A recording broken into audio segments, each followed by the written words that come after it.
Halo guys, assalamualaikum warahmatullahi wabarakatuh. Selamat datang di channel YouTube-nya Fajri Musik Official bersama saya Fajri di sini. Kali ini Fajri lagi di rumah aja sama kayak teman-teman semua yang sedang melaksanakan di rumah aja.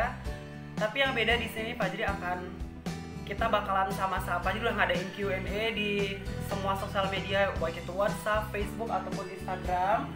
Dan kita bakalan pilih 5 pertanyaan dari teman-teman semua yang insya Allah bakalan mengedukasi atau memberitahukan ke teman-teman tentang COVID ini kayak gitu. Jadi Fajri nggak sendiri di sini. Fajri ditemenin oleh tenaga medis, salah seorang tenaga medis dari salah satu rumah sakit di Nusa Tenggara Barat ini. Oke guys, balik lagi ke sesi yang ditunggu-tunggu, yaitu sesi Q&A bareng tenaga medis kita. Oke Mas Odi, ini pertanyaan banyak banget ditanya oleh teman-teman sosial media, baik itu di WhatsApp, Facebook ataupun Instagram. Teman-teman ya, mereka nanyain apa sih itu COVID, mau dijelaskan? Oh ya. Terima kasih atas pertanyaan teman-teman. Sebenarnya kita sama-sama sharing dan sama-sama belajar terkait dengan COVID-19 ini ya.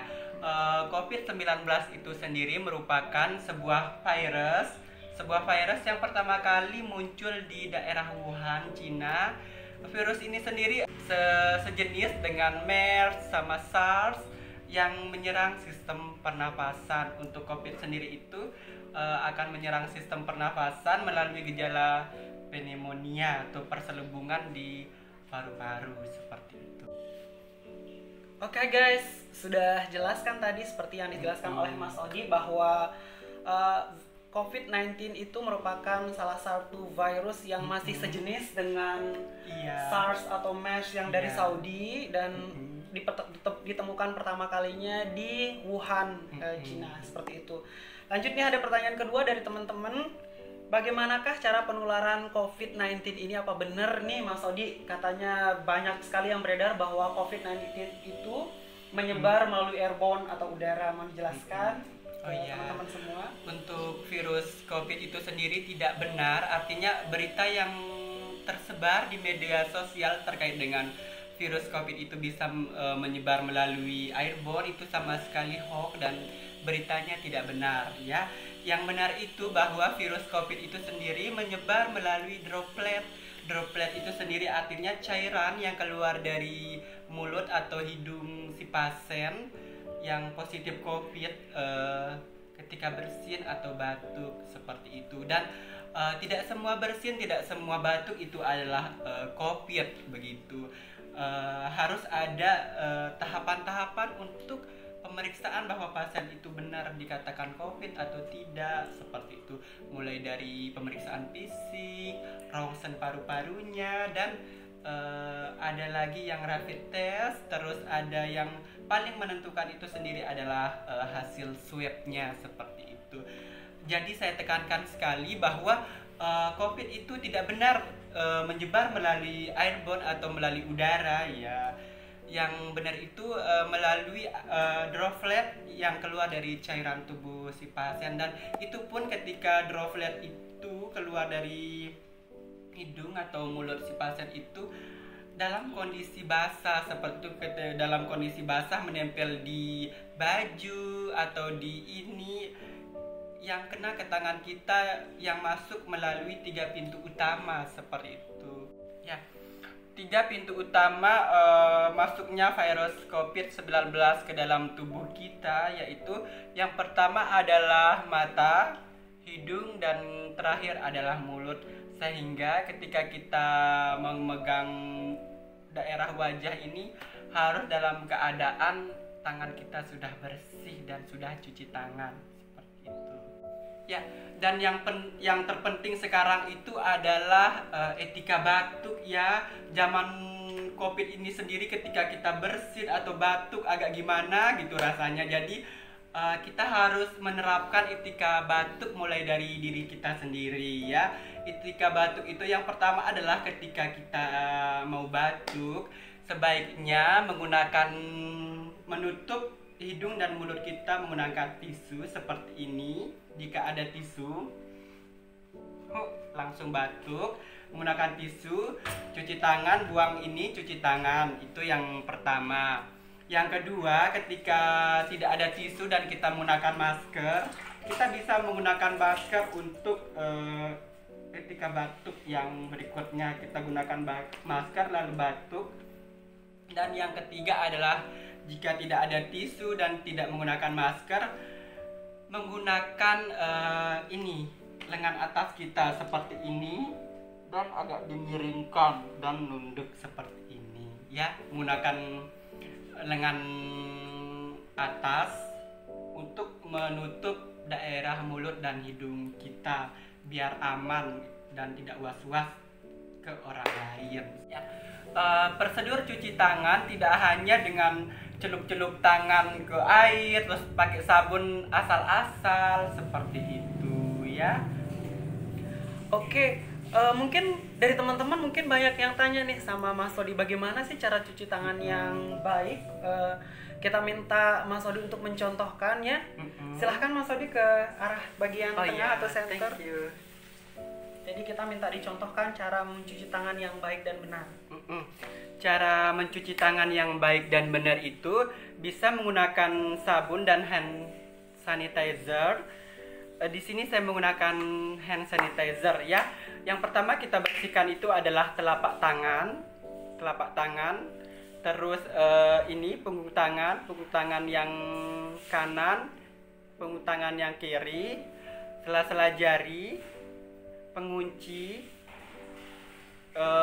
Kalau paduan suara ya seperti ini, seperti paduan suara, terus jempol, terus jempolnya juga yang kanan kiri, terus ujung kuku di jari-jari ya. Saya akan mencontohkan cara mencuci tangan yang baik dan benar. Pertama semprotkan hand sanitizer dulu ya. Gosok telapak tangan 1, 2, 3. Punggung tangan 1, 2, 3. Punggung tangan sebelahnya 1, 2, 3. Sela-sela jari, cara yang ketiga sela-sela jari. Keempat, pengunci atau gaya paduan suara. Pengunci diremas-remas. Terus jempol yang sebelahnya juga, itu cara kelima. Cara keenam, ujung kuku ini kanan, ujung kuku yang sebelah kiri ya, seperti itu. Oke guys, itu tadi cara cuci tangan yang baik dan benar. Thank you sekali, sebelumnya Mas sudah mencontohkan kepada saya terutama dan teman-teman yang nonton video ini bagaimana cara mencuci tangan yang baik dan benar ya. Mungkin ada di antara kita atau teman-teman semua yang belum tahu bagaimana cara cuci tangan yang baik dan benar seperti itu. Good job. Thank you Mas Adi. Nah selanjutnya nih kita bahas tentang stigma negatif atau pertanyaan ketiga. Bagaimana pendapat Mas Odi begitu tentang terkait stigma negatif? Kan banyak sekali lagi beredar di media sosial bahwa tentang ini banyak pasien yang ditolak seperti itu kalau ketika pemakaman, padahal pemakaman itu menggunakan protap 19 yang khusus untuk pasien terkena pandemi seperti itu teman-teman. Nah bagaimana pendapatnya Mas Odi ini terkait dengan stigma negatif yang beredar di kalangan masyarakat sebagai pertanyaan keempat dari teman-teman sosial media. Ya, begini, sayang sekali ya di medsos, di media sosial itu banyak sekali beredar terkait dengan stigma negatif baik terhadap pasien, keluarga pasien, dan tenaga medis. Sangat disayangkan sekali ya. Yang pertama adalah terkait dengan pasien COVID.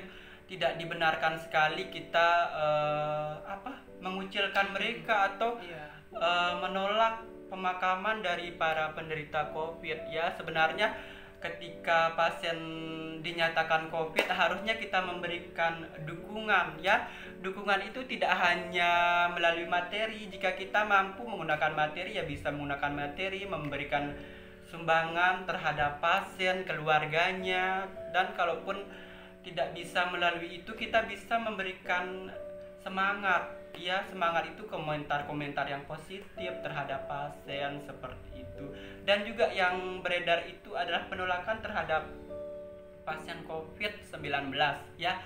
Pasien ketika dinyatakan positif corona, otomatis penanganan di rumah sakit benar-benar sesuai dengan standar untuk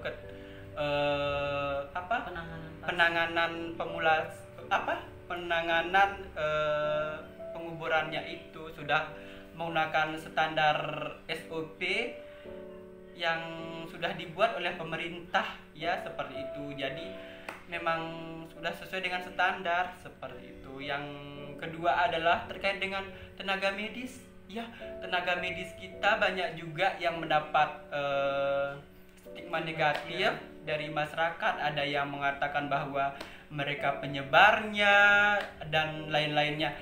Stigma tersebut memang harus kita lawan. Tenaga medis itu harus kita dukung ya. Sama seperti pasien, tenaga medis itu juga kita harus dukung melalui berbagai cara yang kita bisa. Kalau kita mampu bisa memberikan sumbangan. Sudah banyak di kalangan-kalangan masyarakat yang mengumpulkan dana untuk tenaga medis, dan bisa juga menggunakan penyemangat, memberikan semangat atau dukungan kepada tenaga medis kita melalui komentar-komentar yang positif, memberikan dukungan gitu. Bukan sebaliknya kita harus menghujat, mengkucilkan mereka ya. Mereka itu juga berperan penting ya dalam merawat pasien COVID, jadi harus kita dukung. Karena dalam penanganan COVID ini tenaga medis salah satunya yang paling berada di garis depan, yang berhadapan langsung dengan pasien seperti itu. Jadi banyak nih kita, mohon maaf saya potong sebentar ya Mas Odi, karena di sisi lain kita sebagai masyarakat awam khususnya, maksud saya yang seperti saya ini kan saya tidak langsung terjun nih menangani pasien COVID. Yang langsung terjun menangani pasien COVID kan para tenaga medis seperti itu, baik dari dokter, perawat, istilahnya, terus radiografer yang itu bagian ronsen, benar Mas Odi? Jadi mereka itu harus kita berikan support seperti itu. Iya, betul sekali. Kita kalau misalnya ada nih misalnya perawat yang tinggal di sekitar rumah kita nggak boleh ngeblok tempat tinggalnya ya Mas Odi ya. Kita nggak boleh ngeblok tempat tinggalnya, dia juga butuh istirahat seperti itu. Tenang aja. Mungkin Mas Odi, teman-teman mungkin takut kayak gitu. Gimana sih penampilannya? Kita minta biar lebih jelas nih. Kita minta dijelasin bagaimana sih penampilannya pasien-pasien atau tenaga medis yang ada di sana, yang di rumah sakit. Bagaimana sih baju yang dia kenakan, menggunakan apa? Coba deh Mas Odi jelasin biar teman-teman ngerti. Ya, terkait dengan tenaga medis yang tadi sudah saya bahas itu, tenaga medis itu ketika masuk ke dalam rumah sakit harus dilakukan screening dulu ketika mereka memasuki pintu rumah sakit, terus disinfektan juga. Terus habis itu mereka juga menggunakan baju yang standar dari WHO itu yang memang benar-benar panas sekali. Yang saya juga, seperti astronot ya. Iya, baju astronot itu saya juga pernah menggunakannya, ya Allah panas sekali. Dan mereka pulang pun harus mandi dulu di rumah sakit baru boleh pulang. Dan mereka pulang juga untuk yang benar-benar perawat yang benar-benar menanganin COVID itu, mereka tidak pulang ke rumah ya kakak-kakak. Mereka itu diasramakan jauh dari keluarga. Mereka sedih sekali sebenarnya, apalagi yang punya anak-anak kecil harus rela pisah dengan keluarga mereka seperti itu. Ya, mereka juga menjalani karantina 14 hari sebelum mereka pulang ke rumah masing-masing untuk tenaga medis yang menangani pasien COVID langsung seperti itu. Jadi teman-teman udah dijelasin nih sama Mas Odi, katanya panas banget itu baju. Kalau teman-teman mungkin pakai APD lengkap, APD ya namanya, alat pelindung diri yang lengkap, itu panas banget kalau teman-teman. Dan syukurnya kita disuruh diam di rumah aja kayak gitu, nggak perlu menggunakan APD lengkap yang panasnya sampai mungkin membuat keringat kita berini karena setahu saya katanya Mas Sodi, saya udah sering baca artikel nih katanya kalau udah pakai APD itu cuma sekali pakai kayak gitu. Jadi kalau udah dipakai nggak boleh dilepas lagi karena harus ganti APD. Gimana sih repotnya kayak gitu. Nah, kita sebagai masyarakat, teman-teman semua hanya diminta untuk stay di rumah saja seperti itu. Nggak disuruh pakai APD lengkap, nggak, di rumah aja seperti itu. Terima kasih atas penjelasannya Mas Sodi. Oke guys, sampai nih kita ke pertanyaan kelima. Pak takutnya juga nanti pada boring nonton video seperti itu, tapi Pak yakin enggak, karena dari pertanyaan 1 sampai 4 tadi bagus ini semua, maksudnya itu adalah pertanyaan umum yang mungkin ditanyakan hampir dari semua masyarakat di masyarakat awam seperti saya ini Mas Sodi seperti itu. Yang terakhir nih sebagai pertanyaan terakhir dari teman-teman semua, yaitu bagaimanakah nih bagaimana menurut Mas Sodi atau dari tenaga medis sendiri himbauannya nih kepada masyarakat seperti itu? Himbauannya sih sama seperti pemerintah yang sudah beredar, tetap stay at home, tetap di rumah aja, menggunakan masker jika keluar, sering-sering cuci tangan, jaga jarak. Seperti kita ini juga melakukan physical distancing sebenarnya ya. Intinya tetap stay at home, jika tidak kemana-mana tetap menggunakan masker jika memang keluar rumah, dan harus cuci tangan. Yang terpenting itu adalah cuci tangan. Kenapa cuci tangan? Tangan ini jahilnya kemana-mana. Iya betul. Harus pegang ini, harus pegang itu, habis itu pegang yang ini. Itu yang mengurangi penyebaran corona seperti itu. Tadi kan juga udah dijelasin tuh cara cuci tangan. Cara cuci tangan yang baik dan benar, terus cara etika yang baik dan benar ketika kita batuk seperti apa. Itu sebenarnya pencegahan dari corona untuk diri sendiri, ke orang lain, dan ke keluarga kita seperti itu. Oke guys, itu tadi informasi terkait dengan COVID-19 yang disampaikan langsung oleh tenaga medis kita. Jadi buat teman-teman yang stay at home, ngatasi boring, nonton aja nih channel YouTube Fajri Musik Official. Ada beberapa video karena aku baru mulai channel ini, sama channelnya saya di YouTube, di channel Sasak Punya Cerita. Di situ ada video-video yang komedi sasak banget yang bisa menghibur teman-teman ketika stay at home ya. Jangan lupa juga di subscribe, komen, dan share. Oke guys, itu tadi pesannya juga buat channel ini. Jangan lupa di like, comment, and subscribe biar Fajri bisa semangat bikin video dan datengin narasumber seperti Mas Sodi lagi. Nanti mungkin kita bakalan ngadain lagi question Q&A part 2 di mana pembahasannya nanti mungkin lebih dalam ya Mas Sodi ya, biar teman-teman juga paham dan mengerti. Oke teman-teman, terima kasih atas waktunya. See you next time and bye-bye.